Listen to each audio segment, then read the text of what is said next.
ko pong patuloy, Ama, ang iyong paglilinis, O Diyos, ang iyong Lord, pagpapatawad sa mo pong mga naisip, naramdaman, nasabi, hindi nakalulugod sa iyo. And I pray, God, Jesus, for your cleansing blood, O Lord, Panginoon, as for forgiveness, Lord. Panginoon, salamat po, Diyos, salamat po, Panginoon. Amen. Taas po natin yung tinapay at yung ating pong mga juice. Tayo po yung manalangin. Ama, maraming salamat sa mga tinapay po ito na sumisimbolo ng iyong katawan na inialay po doon sa krus ng Kalbaryo, Lord. Pinahintulot nyo na kayo po yung ipako. Salamat, Lord, dahil dapat kami po yung nakapako sa krus dahil sa aming mga kasalanan. Pero, Panginoon, inahako nyo ang lahat ng aming pong mga karumihan at kasalanan. Salamat po. Salamat. Sobrang na-appreciate namin, Lord, yung love nyo po sa amin. At salamat sa tinapay po na ito. Salamat rin po, Lord, sa juice na ito na sumisimbolo ng inyo pong banal na dugo, Lord. Dahil tunay po, sabi ng iyong salita na, Lord, ang iyong banal na dugo lang ang siya pong maglilinis ng lahat ng aming karumihan. At Panginoon, salamat, Lord, dahil lahat ng kasalanan namin mula pagkabata hanggang sa muli mong pagdating, Lord, sa totoo lang, pinatawad niyo na po ito. At salamat, Panginoon, dahil nananatili kaming malinis sa inyong paningin, sa inyong, Lord, harapan, hindi dahil sa aming sariling kabanalan, kundi sa kabanalan po ng inyong bugtong na anak na si Jesus, Panginoon. Salamat po, Lord, sa inyong banal na dugo. At patuloy po namin kayong kinikilala. Kayo ang aming Panginoon, kayo ang aming tagapagligtas. At Lord, babalik po kayo, kukunin niyo po kami at panatilihin niyo po, Ama, yung kasabikan sa aming pong puso, yung pagiging handa namin na anytime na bumalik po kayo, Lord, we pray na Panginoon ay hayaan niyo po, Ama, ang kagalakan at Lord, yung excitement ay mananatili sa bawat isa po sa amin bilang inyong mga anak. Salamat pong muli, Lord, sa time na to. Itong aming pong panalangin sa pangalan po ng aming Panginoong Jesus. Amen. Ating pong kainin po yung tinapay, then inumin po yung juice.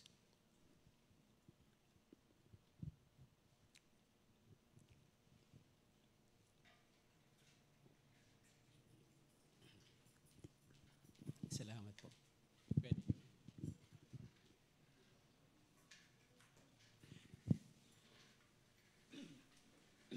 Ayan, mari ho tayong umupo.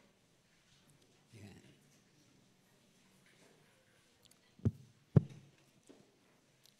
Bago ho tayo magsimula, hindi ko, sorry na sa labas ako ganyan. Hindi ko alam kung na-announce po yung class 401 ay mag-start na po mamaya. Na-announce ho ba? Okay lang. Excited na, marami ho sa atin. So, ito yung sabi nga the long wait is over na. Ito na yun. No? This is the moment. No, hindi ko na masyad kasi parang 2 ba o 3 batch ba na stop yung sa 301 na classes? 3 ba? 2 lang. 2 lang naman. So 2 batch po yung magsasama po for this class 401. So, kilala nyo ang bawat isa. Napakahalaga po nito, mga kapatid. Kung meron ho tayong rene-require na kailangan mong matutunan ay yung magpatotoo, yung magbahagi ho ng mabuting balita ng kaligtasan. At willing po kami na ituro ho yun sa inyo. Kasi ang utos po ng paghayo ay hindi lang ho yan actually para sa pastor. Kapag inaral nga dati ng Bible, trabaho ng pastor mag-train, mag-equip, magturo. No, ang lahat ng mananampalataya, dapat sila yung naglilingkuran tatong mahayo. No, po, nagpapatotoo. So ito ho yung gusto ho natin pong ituro ho sa inyo. Sure po kung paano ho kayo gagamitin ng Lord na mag-testify. No? At alam ko, excited na ang lahat. Yung mga katabi mo, excited ka na ba? And, okay. So kilala nyo ho yung bawat isa kung sino ho kayo. Kasi officially, dito sa church, hindi naman sa tayo ay nagmamalaki o nagmamataas, lahat po ng mga tumatayo dito sa harapan ay kailangang marunong hong mag-evangelize.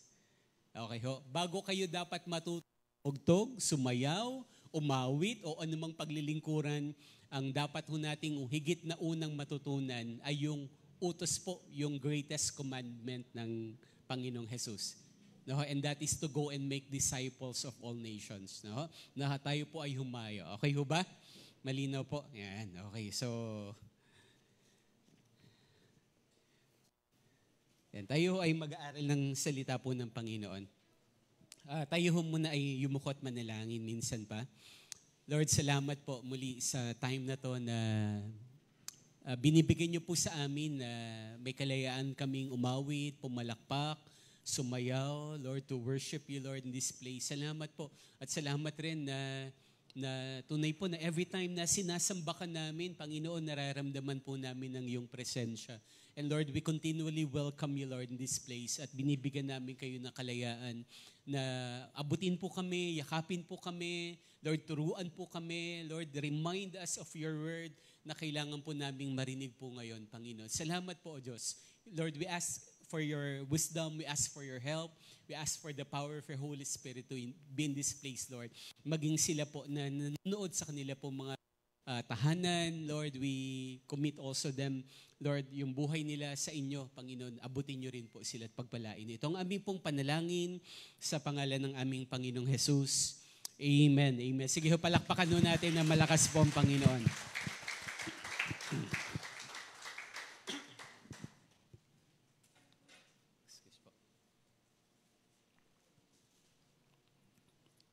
Yan.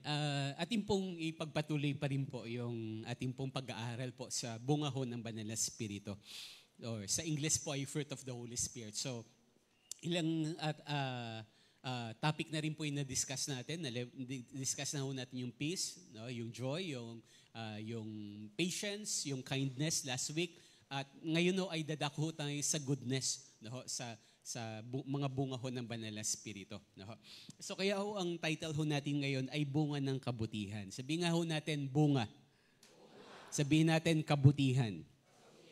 Ayan, okay. Alam niyo ho, no, nung ginagawa ko ito, sabi ko, kasi sometimes sa Tagalog, di ba, napagpapalit natin, no, interchangeably nagagamit natin yung kabaitan and that is kindness, sa kabutihan and that is goodness. Okay ho ba? So para bang walang pinagkaiba. Pero habang pagka-inaral natin ito ng medyo malalim, so bukod sa spelling na ang kindness ay kabaitan at ang goodness ay kabutihan, nabanggit ho natin last week na ang kindness is love in action.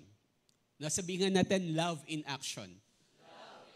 So basically, ito ho ay external. Ito ho yung mga ginagawa ho natin po, no? Sa panglabas na nakikita ng mga tao. Pero goodness, no, yung kabutihan, no, ito ho yung ang isa ho sa maigsing definition. It is being good and doing good. So it's a combination ng paggawa ng mabuti at yung pagiging mabuti sa kalooban. No, kung yung kindness is external, no, yung goodness naman po is basically internal ho ito, nanggagaling ho ito sa loob. No, ito ho yung dahilan, bakit ka bakit ka nagiging mabait? Naintindihan mo ba? No, bakit ka nagiging kind? No, it's because yung internal na nangyari ho sa iyo. At alam nyo, napakaganda ho ng Chinese proverb. Sabi niya ganon, nabasa ko lang ho ito, no, isa hong old Chinese proverb. Sabi niya, no, kung gusto mo daw pong maging masaya sa loob ng isang araw, matulog ka.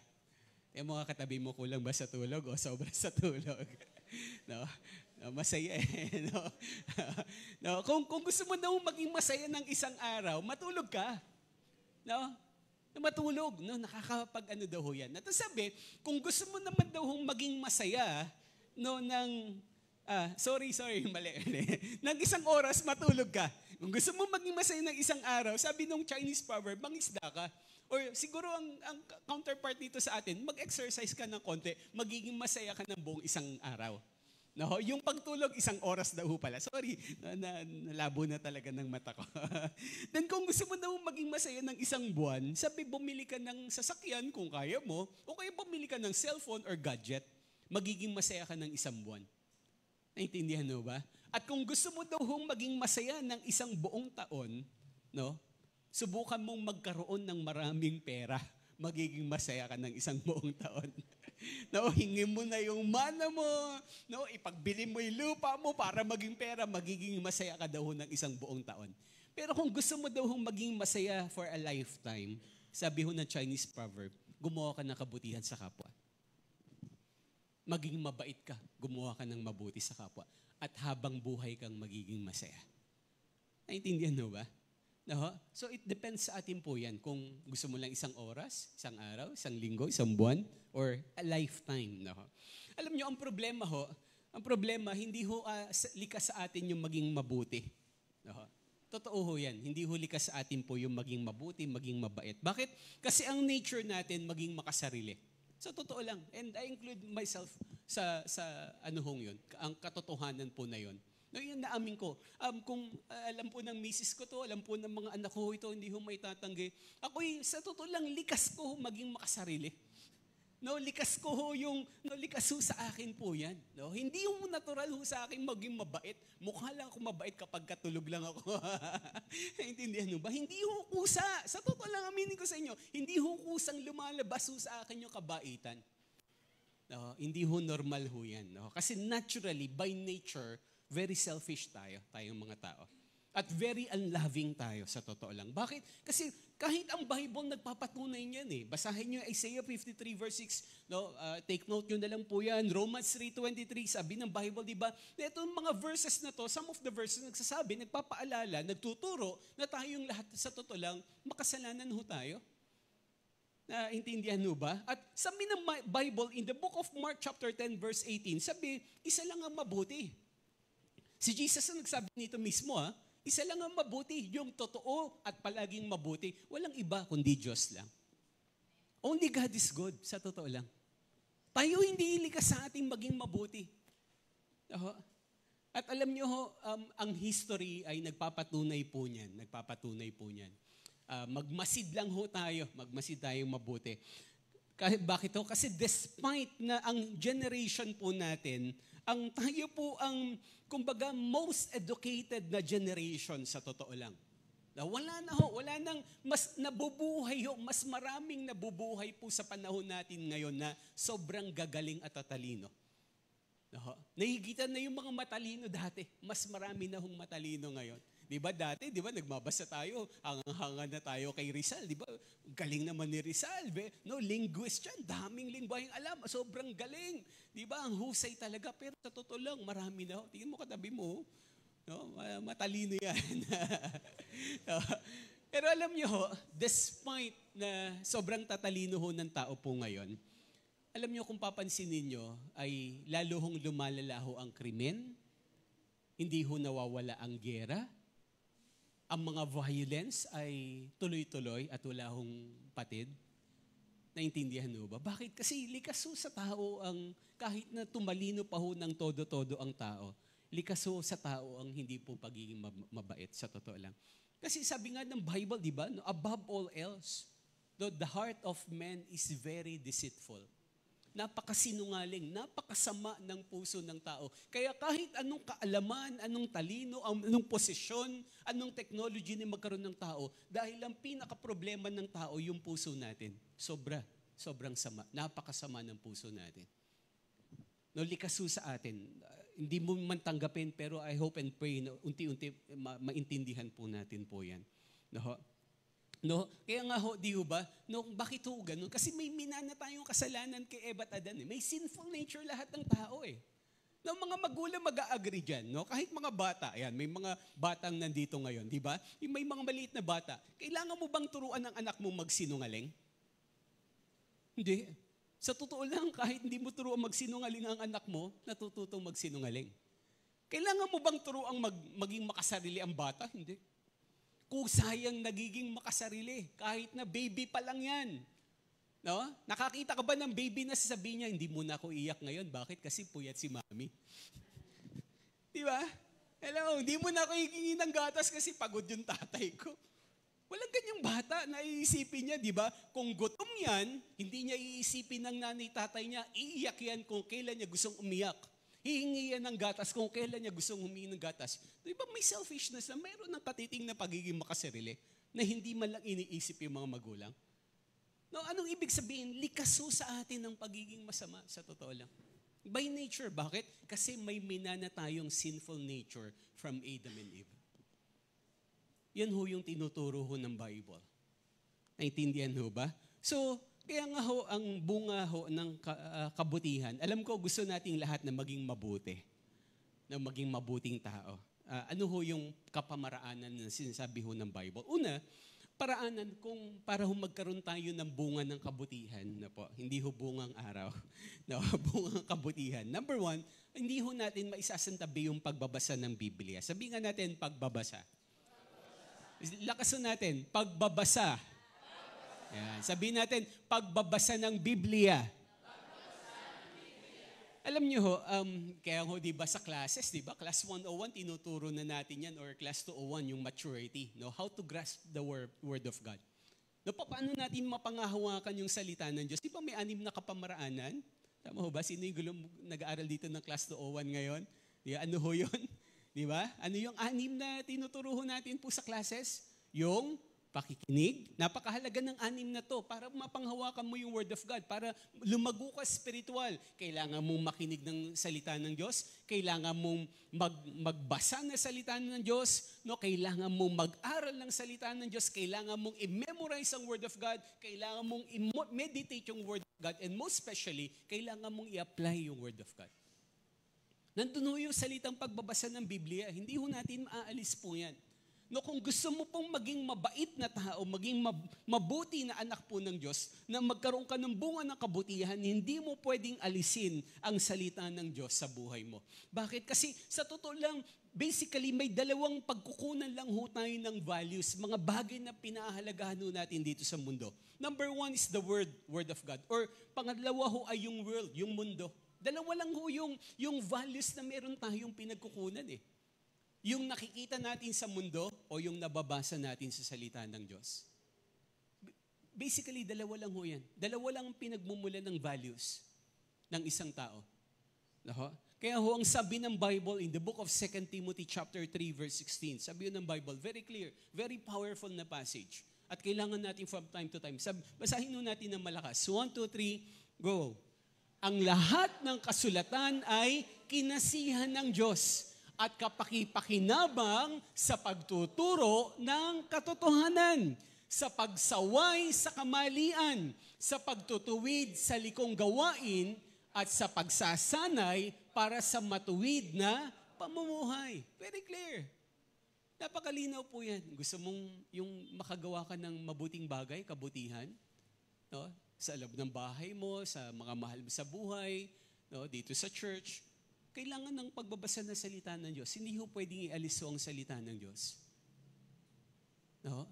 Alam niyo ho, kung tatanungin ko ho kayo, naniniwala ho ba kayo na ang Biblia ay totoo from cover to cover? Ulitin ko yung tanong ko. Naniniwala ho ba kayo na ang Biblia ay salita ng Diyos from cover to cover? Pakitaas ho yung kamay ng naniniwala. Ayan. Okay. Ba nahihiya? No. Pero pangalawang tanong ko ho, kung naniniwala ho tayo na ito'y totoo from cover to cover, sino ho dito yung nakabasa na nito from cover to cover? Praise God. Praise God. Sa mga kamay ho na yan. Praise God. Nawa ho ay pangarapin natin, maging goal ho natin. Kasi baka ho, mas pinaniniwalaan ho natin si Book of Mark. No, Mark Zuckerberg ng Facebook. Bakit? Kasi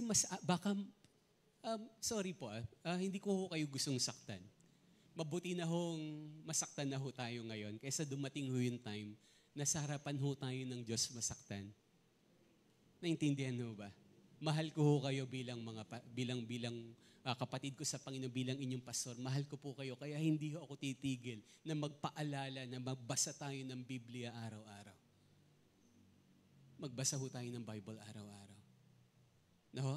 Kasi sobrang nakakalungkot kung mas marami tayong oras sa pag-Facebook, sa pag-YouTube, pag-Netflix, no, pagko-Korean novela o ano pa, no, pagbabasa ng e-books, okay yan. Hindi ko sinasabing sa demonyo yan. Hindi ko sinasabing masama ho yan. But the point is, dapat kung nagagawa mo yan, dapat mas nagagawa nating basahin, no? Ang salita ng Diyos na sinasabi nating totoo at pinaniniwalaan po natin. Kasi napaka-imposibleng naniniwala tayo sa isang bagay na hindi naman natin binabasa. Wala ho tayong pinagkaiba sa mga atheists. Wala ho tayong pinagkaiba sa mga hindi mananampalataya. No? Nasasabihin nila, naku, ang Bible, salita lang naman ng Diyos yan. Pagka tinanong mo, nabasa mo na ba? From cover to cover? Hindi. Wala ko tayong pinagkaiba sa kanila. Naintindihan mo ba?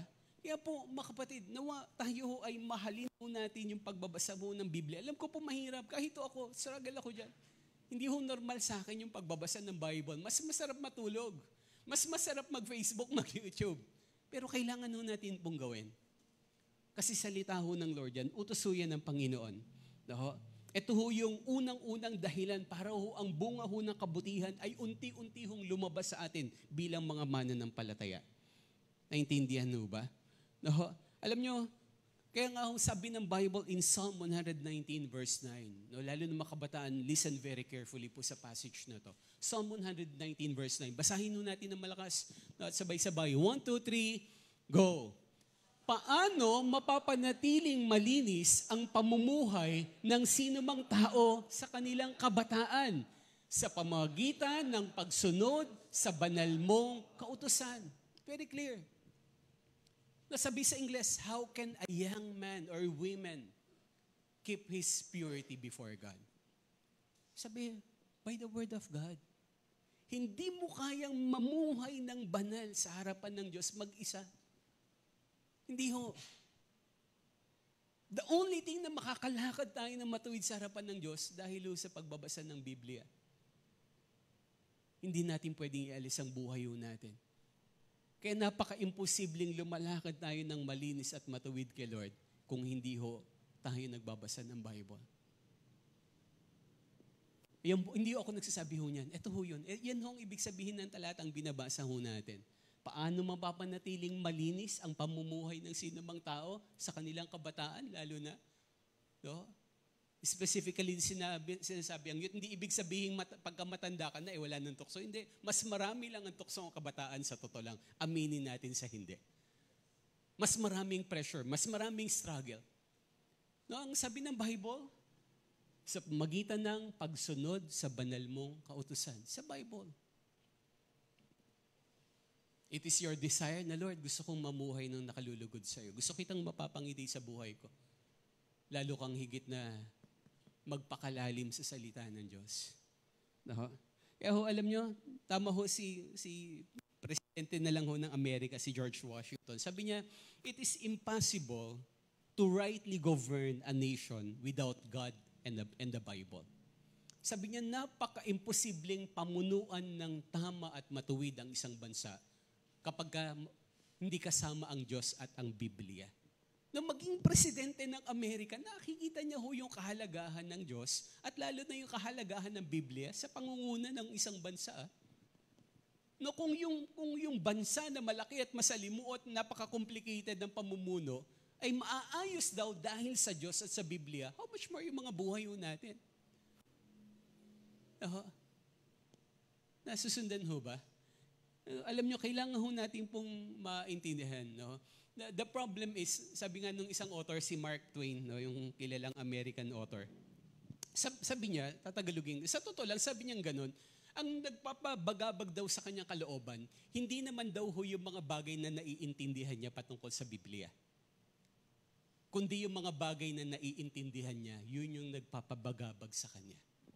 Most of us, mas maraming Kristiyano, sa totoo lang yan yung struggle natin eh. Nagbabother sa atin, hindi naman yung mga difficult theology or mga difficult doctrines eh. Minsan yung very plain and specific na sinasabi ng Bible, yun yung parang hindi natin matanggap eh. Bakit kasi naiintindihan natin ng totoo, ng tama? Naintindihan po ba? Alam niyo, sa tulong at habag lang ho ng Diyos, para ho natin maisapamuhay ang salita ng Lord. Pero nagsisimula ho yan sa araw-araw na paglalaan ng panahon sa pagbabasa ng Bible. Kahit na anong pagod mo sa gabi. Kahit na anong busy mo sa umaga. Kung gusto mong ang kabutihan ng nagmumula sa Diyos ay lalabas sa buhay mo, na maging pagpapala ka sa maraming kapamaraanan, kailangan ho natin basahin ng Bible. Number 2, pagbabantay sa isipan. Number 1 ho, pagbabasa ng Bible. Pangalawa, pagbabantay. Sabihin natin, pagbabantay. Mas malakas sigaw natin, pagbabantay sa isipan. Amen. Kailangan ho nating maintindihan na ang kasalanan ay palagi hong nagsisimula sa isipan. Yan ho yung reality. Yan ang tinuturo ng Bible. Lahat ng kasalanan, nagsisimula ho yan sa isipan ho ng tao.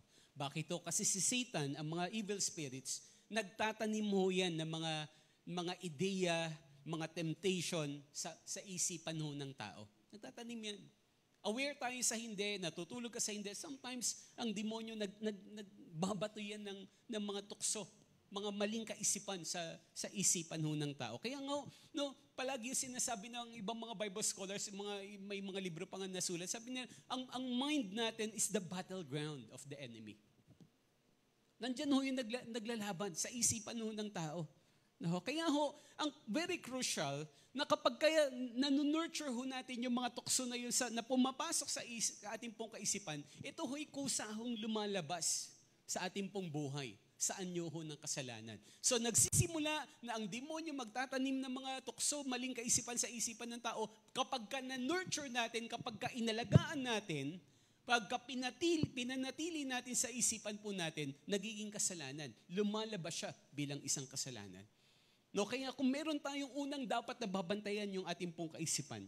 At alam nyo ho, nakalulungkot maraming tao, even some of us Christians, very careless tayo kung ano ho yung mga pinapapasok po natin sa kaisipan po natin.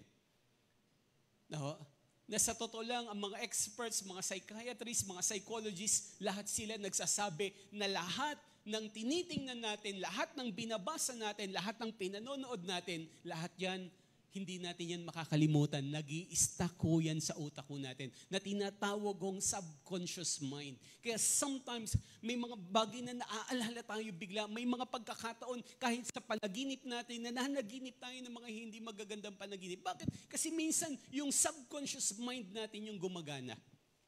Kaya dapat maging maingat tayo. Kaya tama yung sabi ng Bible na whatever is true, whatever is noble, whatever, yung mga bagay, whatever is true, whatever is trustworthy.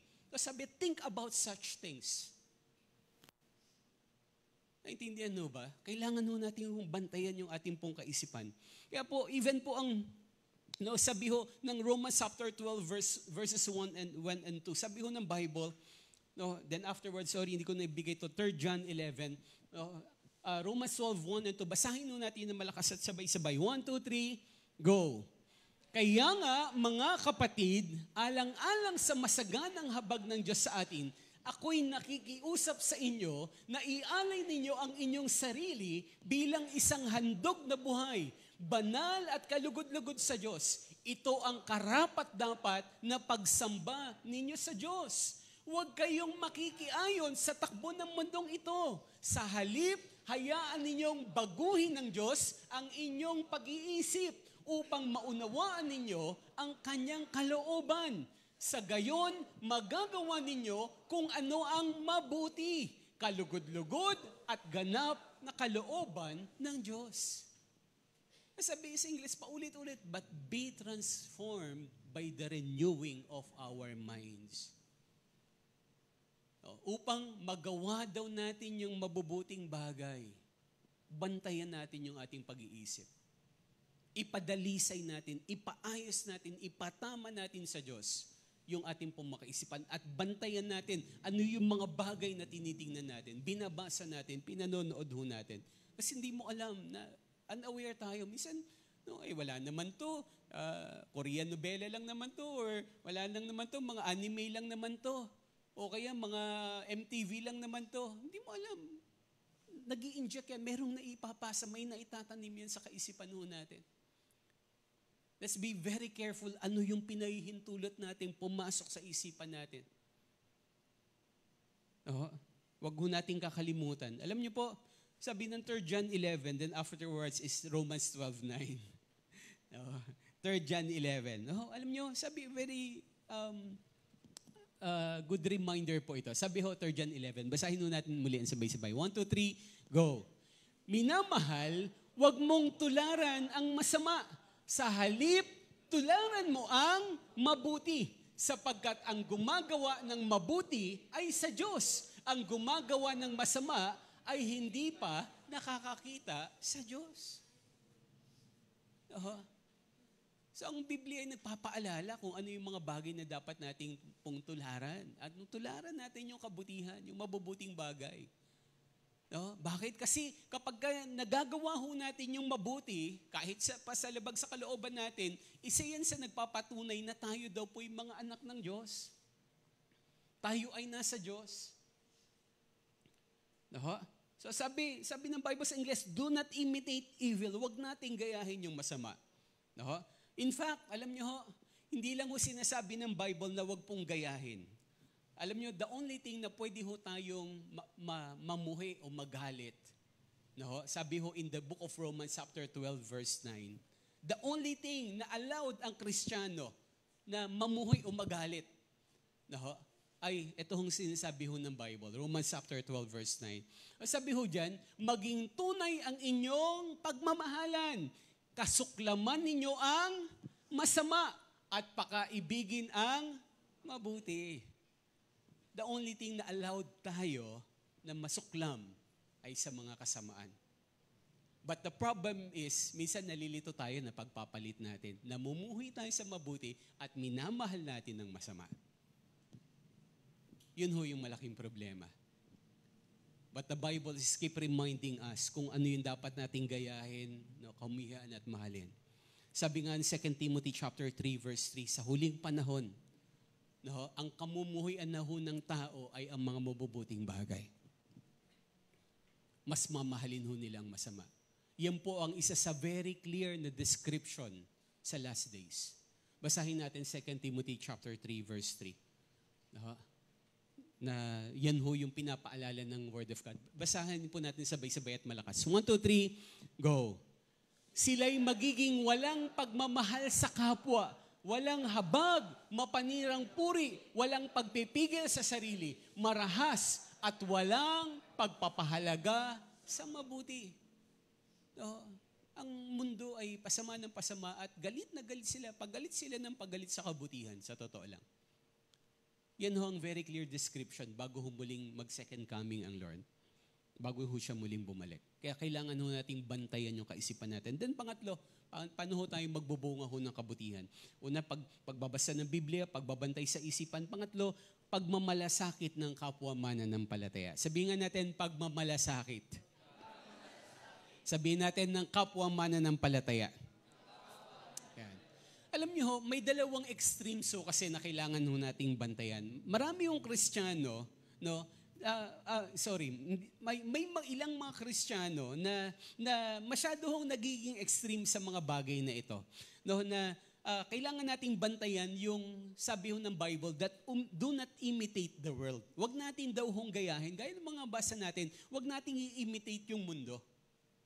Na huwag natin silang kopyahin. Hindi porke ginagawa ng kaibigan mo, na kaklase mo, na ka-office mate mo, dapat mo na rin gawin. Do not imitate the world.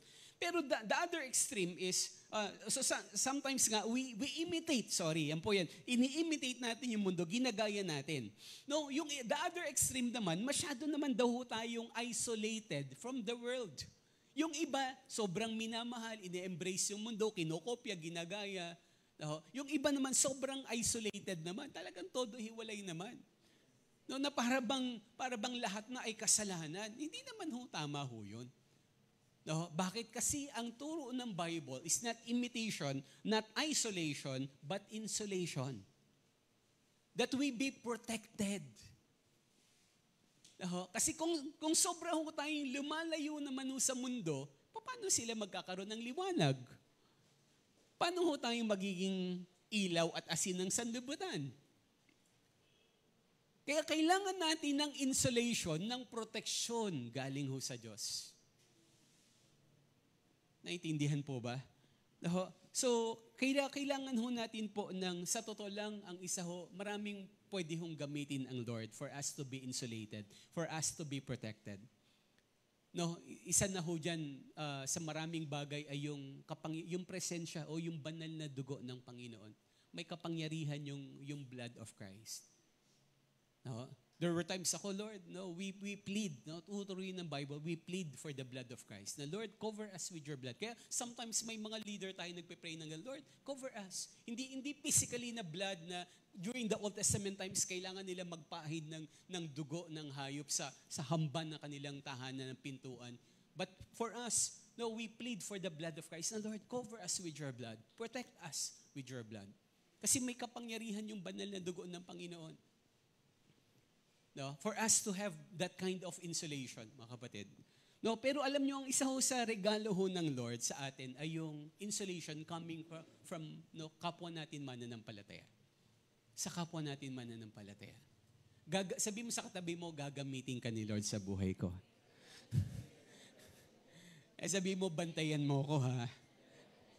Sige, sagutin mo siya, magpabantay ka naman. Intindihan po ba? Alam nyo, no? Basically, wala hong sundalo na lalaban ho sa giyera ng mag-isa. Basically, wala ho. No, kahit po mga kapulisan. Diba? Re-respondi yan, kailangan ko ng backup.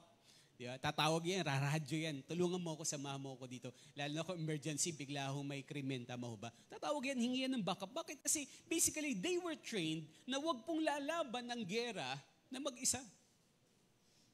No? At tayo, mga spiritual soldiers, tayo ng God. No? Mahirap pong lumaban mag-isa. Kailangan natin una ang Lord at kailangan natin ng kapwa mananampalataya. Naintindihan mo ba? At mga kapatid, wala ho akong sawa na magpapaalala po sa bawat isa ho sa atin. Mahal ho namin kayo dito sa church. Pero kaakibat ng aming pagmamahal, there will be times mapagsasabihan ho namin kayo. There will be times, posible kang masaktan dito sa church. Bakit? Kasi kailangan mong matuto. No, kailangan mong lumago. Bahagi ho ng paglago ang mga sakit ko minsan na mapagsasabihan ka o even mapaggagalitan ka pa, mga kapatid. Kaya ka pinagagalitan kasi mahal ka. Hello? Naintindihan ho ba? No, bahagi ho yan, pinauunahan ko na ho kayo. Naunahan ko na ho kayo. No, sabi nga, di ba, we love you with the love of Christ. At kasama ho yan, dahil mahal namin kayo, pagsasabihan namin kayo. Naintindihan? Kasi kung walang magtuturo sa'yo, bawal yan, hindi yan maganda, hindi yan nakalulugod kay Lord. Mapapahama ka niyan. Expression ba ng love yun? Hindi. Naintindihan mo ba? Sabi mo sa katabi mo, huwag kang masasaktan, kapatid. Mahal ka namin. Naiintindihan mo ba? No. No. No. Alam nyo, kagahapon po kasal po ni Jordan, kaya marami ho dito pagod pa, napuyat. Napagod sa papaganda daw, sabi ni Brother Joey. Marami na ito pagod kasi sa pagpapaganda daw ko daw. Dahil lang. Joke lang ho yun, kayo naman pinipersonal nyo. Joke lang ho yun. Sa akin lang, ako lang ho yun. Okay lang. Hindi, marami ho napagod talaga kasi nag-coordinator. Talagang grabe ho. At salamat ho sa inyong pagsuporta sa isa ho nating pastor. At naging biyaya ng Lord na napagtagumpayan. No?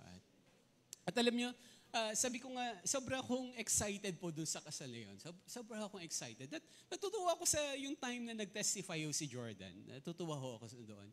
Ulitin ko, hindi ho siya perfect. Dami hong dapat na kailangan niya pang matutunan. No? Dami pang mga immaturities sila pareho. Dami pang imperfections. Dami nilang mga nagawang mali rin naman. Pero alam nyo, sabi ko nga, the one thing na kaibahan kay Jordan, pagsisiksikan niya yung sarili niya eh. So ako na-appreciate ko. Noong una nainis ako, nairita ako, sabi ko, ba itong batang to? Pero along the way, nakita ko yung kasi kami yung mga leader, kami yung mga pastor, pasensya ho, katulad nyo rin ho kami. May mga gawaing bahay rin kami, may gawain rin kami sa church, ilan rin na mga nag-aaral rin kami, dami rin namin dapat na gawin, busy rin kami. And there will be times, talagang minsan hindi namin kayo makakamusta, hindi namin kayo lahat madadalaw. No, kaya nga ho, ako binibigyan ko, may mga sabi ako dito, na kapatid, message mo lang ako, kailangan mo ng time ko, kailangan ko ng counseling, kailangan mo, message mo lang ako kahit na anumang sobrang abala naman, pagka kinausap mo yung mga leader ho natin sa church, maglalaan yan ng panahon sa'yo. May mga pagkakataon lang, kailangan mo lang talagang ikaw rin yung humakbang. Naintindihan mo ba? Ang discipleship is kailangan ng commitment ng bawat isa. Hindi pwedeng ang leader lang ang may commitment na habulin ka, kamusahin ka. Yung part mo rin naman para sa disciple, part mo rin naman na ikaw humakbang rin ko minsan.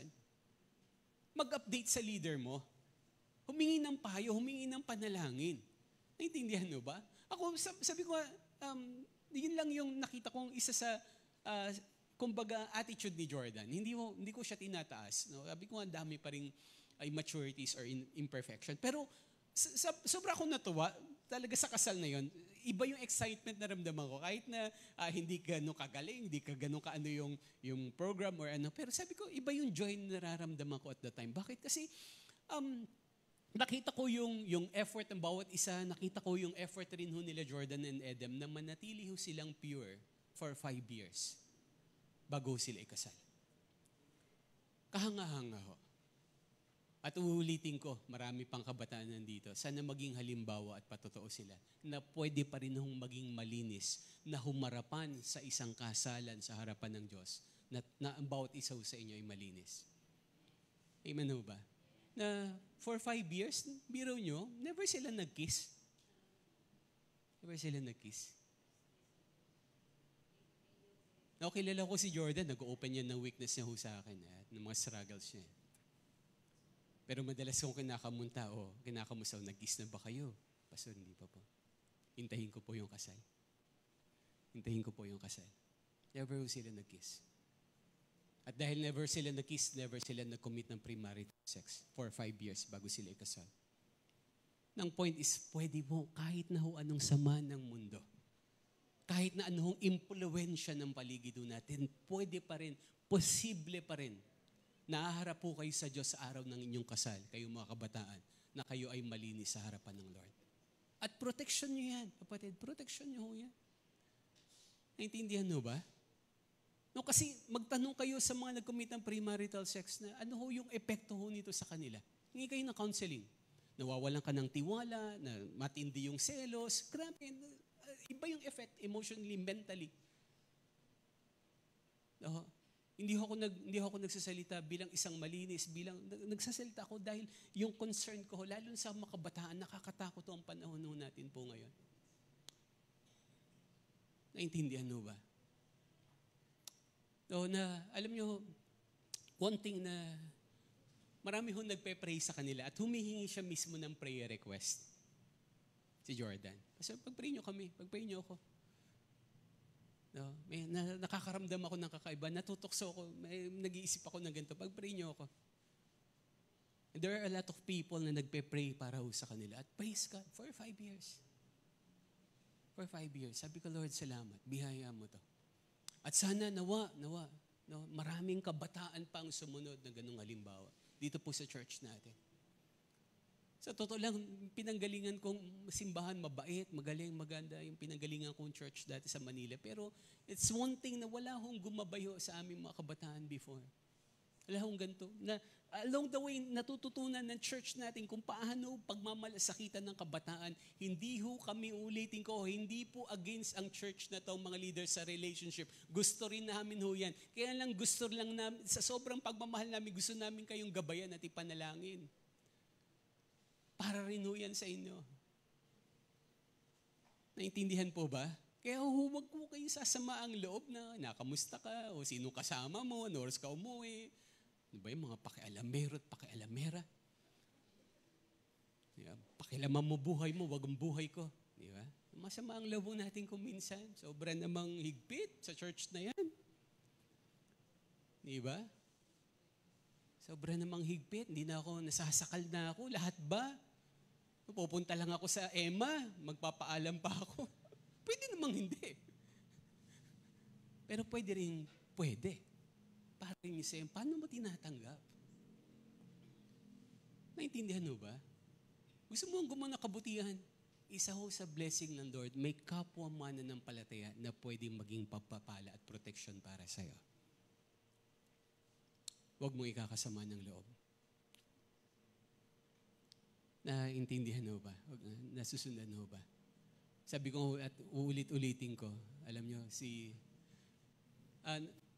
nandun siguro si Jordan, may time na sumasama ang loob niya sa akin kasi sa sobrang close namin, ganun ko siya pagsabihan kapag kaming dalawa na lang. May time hindi ako niya niimik, alam ko nagalit sa akin o nagtampo sa akin yun. May time alam ko iniinis niya ako in return. Jordan, kung nanonood ka. I-enjoy mo lang. No? Alam ko, kasi sobrang, pagka sermonan ko, nararamdaman ko, initially may hesitation. Mayroong resistance. At sometimes, pero sabi ko, Dan, anong mapapala ko kapag sasabihan kita? Para ba i-down kita? Hindi. Concern ako sa'yo. Kaya kita pinagsasabihan. Na susundan ho ba? No? Even ho yung pag-angkas ni Edem. No? Sabi ko, alam niyo sa totoo talagang, Jordan, baka sobrang lapit na ni Edem, kiligin ka naman ng todo niyan. No? Even yung pag-angkas sa motor, even yung sobrang closeness, no? Bantayan mo natin, even yung pag-akbay, no? Sa totoo lang lalaki rin ako kaya nga ako nga, alam na miss ko yan, talagang ako, pinipilit kong talagang, kasi lalaki rin ako, alam ko No? At bahagi ho yan ng pagbabantay. Si Jordan sabi, isipin niya, grabe naman itong mga pastor na to, napaka-alamero. Laging kakamustahin, no? Kapatid, that's part of the accountability. That's part ho ng pagmamalasakit. Naintindihan ho ba? Hello, nandyan pa ho ba kayo? Sabi sa katabi mo, kang magagalit. Mahal ka namin. No. Kaya pagsasabihan ho tayo. No. Pagsasabihan ho tayo. No po, yun po yung pagmamalasakit ng kapwa mananampalataya. Kaya ho, sabi ho ng Hebrews chapter 10 verse 24 to 25. Hebrews chapter 10 verses 24 to 25. Sabi ho dyan, basahin nun natin ng malakas na po itong salita ng Lord. 1, 2, 3, go. Sikapin din nating gisingin ang damdamin ng bawat isa sa pagmamahal sa kapwa at sa paggawa ng mabuti. Yan. Huwag nating kaliligtaan ang pagdalo sa ating mga pagtitipon, gaya ng nakasanayan ng iba, sa halip palakasin natin ang loob ng isa't isa, lalo na ngayong nakikita nating malapit na ang araw ng Panginoon. Paulit-ulit ho yung word na isa't isa. No? Kasi bakit kailangan natin ng bawat isa Intindihan mo ba? Ako rin hindi ako mananatili ho dito kung wala akong ginagamit ang Lord. Unang-una, asawa ko, pamilya ko, mga anak ko, ginagamit sila ng Lord para bantayan ako. And some of the leaders of the church, na accountable ako sa kanila. Mga mentors na from time to time nagre-report ako sa kanila.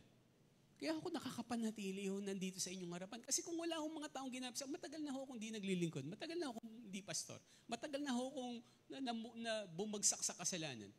But because of those persons na nagpe-pray sa akin at nagiging accountable sila sa akin at ako rin naman sa kanila, it's because biyaya ng Lord kaya ako nandito pa hanggang ngayon. Hindi ko sinasabing perfect ako, hindi ko sinasabing hindi na ako nagkakamali. But again, God is using people around me, especially kapwa ko mananampalataya, para maingatan mo ako. Nasusundan po ba? Number 4 and last, paano yung magbubunga yung kabutihan sa atin? Pagbabasa ng Biblia, pagbabantay sa kaisipan natin, pagmamalasakit ng kapwa mananampalataya. And last, pagkilos ng banal na spirito. Sabihin nga natin pagkilos. Sabihin natin ng banal na spirito. Sabi po in John 14:26, sabi ho, very clear ang Bible. Sabi ni Jesus, ang Holy Spirit, siya ho yung gabay natin. Siya ho yung patnubay ho natin. At kailangan ho natin ng pagkilos ng banal na spirito sa buhay ho natin. Nasusundan po ba? Sabi ho ng Bible, basahin natin ng malakas. 1, 2, 3, go!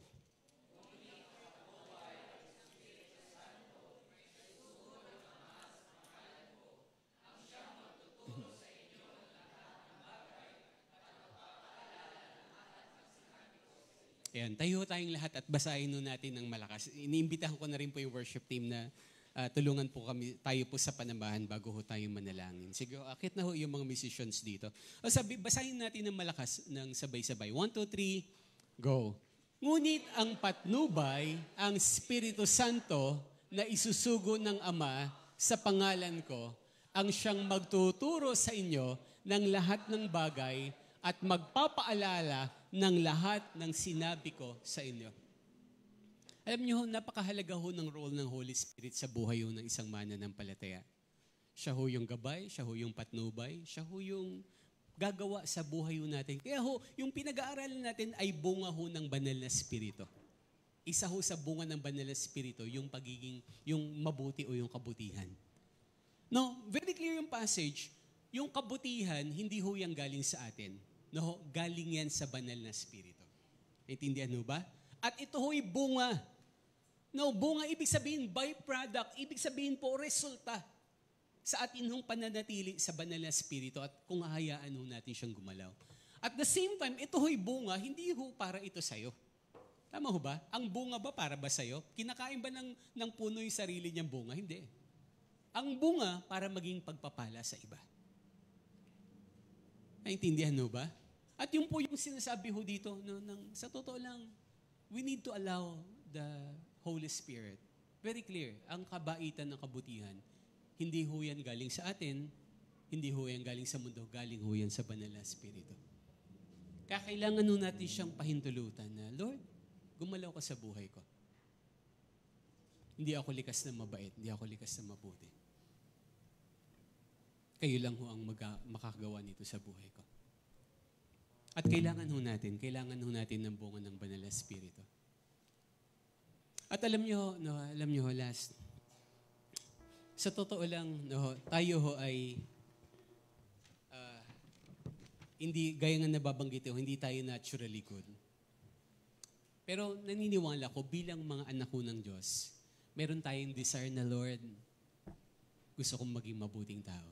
Gusto kong makagawa ng kabutihan. Tama ho ba? Pakitaas nga ho yung kamay na ganyan. Yan, tama po. Yan ho ay patunay na may banal na Espiritu ka na sa puso. Na gusto mo nang gumawa ng kabutihan. At alam niyo ho, hindi naman ho ibig sabihin na tayo ho ay masama. Pero sa totoo lang, listen carefully, makinig ho mabuti. Sa totoo lang, ang number one na hadlang, kahit ang isang mananampalataya na hindi pa ho makagawa ng kabutihan, ang number one na reason, it's because of the pain in our hearts. Kapag ang isang tao, isang mananampalataya, punong-puno ng pain sa puso, ang tendency niyan, magiging selfish siya. Bakit? Kasi poprotektahan niya yung sarili niya. Tama ba? At dahil gusto niyang protektahan ng sarili niya, mas iisipin niya muna ang kapakanan niya bago ang kapakanan ng ibang tao. Bakit? Kasi ayaw nating masaktan. Ayaw nating mabetray. Tama ba? Ayaw nating matake advantage tayo eh. Bakit? It's because of the pain in our hearts. Kapag punong-puno ka ng pain sa puso mo, ng mga sakit, mga hindi pagpapatawad, mga hinanakit, kaya hindi nagiging natural ho sa atin yung paggawa ng kabutihan. Naintindihan ho ba? Kaya alam niyo mga kapatid, wala hong tao ang makakapag-alis ho nito. Ang banal na Espiritu lang ho yung makakaalis. Naintindihan po ba? That's why, alam nyo, sabi ko ako, nakita ko na patunayan ko na sabi ko, sometimes, God is moving and answering simple prayers coming from the heart. Ako naranasan ko yan. Sabi ko, Lord, please, tanggalin mo lahat ng hadlang sa buhay ko, sa puso ko. At nakita ko supernaturally gumalaw ang Lord sa puso ko. At kung nandito ka ngayon, kapatid, nararamdaman mo, it is your desire. Gusto mo naman, Lord. Hindi ko masasabing masama tayong tao. Pero again, it is your desire, Lord. Gusto ko higit pang gumawa ng kabutihan. Higit ko pang maranasan yung bunga ng banal na Espiritu. And Lord, pakita mo sa akin at tanggalin mo ang lahat ng hadlang para hindi ka gumalaw. If there's any pain in my heart, in my mind, mga sakit na bunga ng mga tao na gawa sa akin intentionally, unintentionally, Lord, tanggalin mo po ito. May nag-betray sa'yo, mayroong nag-backstab sa'yo, may nagmaliit sa'yo. That pain is being a hindrance sa puso natin, sa buhay natin. At walang ibang makakapag-alis niya. Wala kapatid.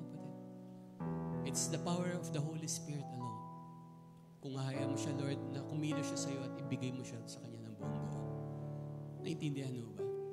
Bago tayo mag-pray, let's worship God. No? At lalo na yung one of the portion na inawit natin kaganina. Sabi, di ba? May English song yan. Sabi yan, Lord, there's none like you, Lord. No one else can touch my heart like you do.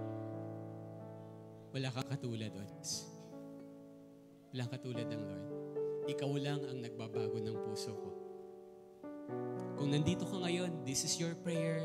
May this song be really a serious prayer na, Lord. Wala kang katulad, O Diyos. Baguhin mo yung puso ko ngayon. Ayoko umuwi. Ayoko umuwi na hindi kita nararanasan, na hindi mo binabago yung laman ng puso ko.